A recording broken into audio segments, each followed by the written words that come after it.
Magandang hapon po sa inyong lahat. Ngayon po, eto, kauulan lang dito sa amin. Diyos ko, ito aking chicken, oh.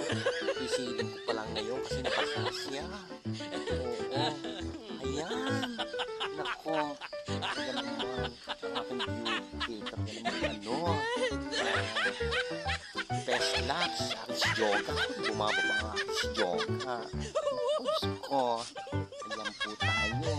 Ngayon ay hapon na naman. Tayo magluluto naman para makain sa ating pinakis. Bye-bye. Hello, good morning, mga ka-sister. Good morning to you. Yun. Diba? Ngayon ako napakikita pala ko sa'yo, Tibeplex. Kasi Wow. wala tayong asawa. Oo. Yun. Napakahirap. Diyos ko. Talaga naman.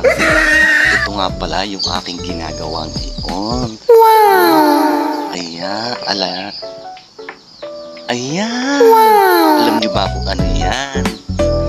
Yan ay kala. At yan ay para tayo ay makamenos. Tulad ngayon, tag-init. So, kailangan natin ng kahoy. At talagang iyan. So, lalagyan natin siya ng bubog para ang beauty ng inyong inday ay hindi masyado matosta. Alam mo, mainit na maano ang aking skin sa init. Ako, forever protective yung aking skin. Ayaw ko siya. No. Ayan, hanggang dito na lang. Hello, mga kamari, mga kainday. So, eto na. Tapos na yung ating yung ginawa ng kalan kaninang umaga. So, wala pa nga palang bubog. Kasi napakahirap na yung budget. Totoo ka magpapasko pa naman. Wala tayong ganyan. Kaya sa ating gasol, ito paano, meron tayo dito. Iyan, susulong-sulong lang yung tao. Diba? Diba? Nakamenos ka na. Mga kamaring. Ayan. Bubog na lang kulang. Wala tayong ganyan.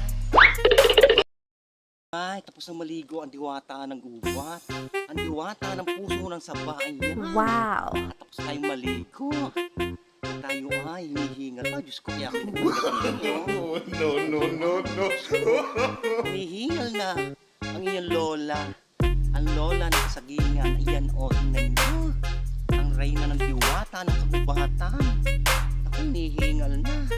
Diyos ko, bye-bye.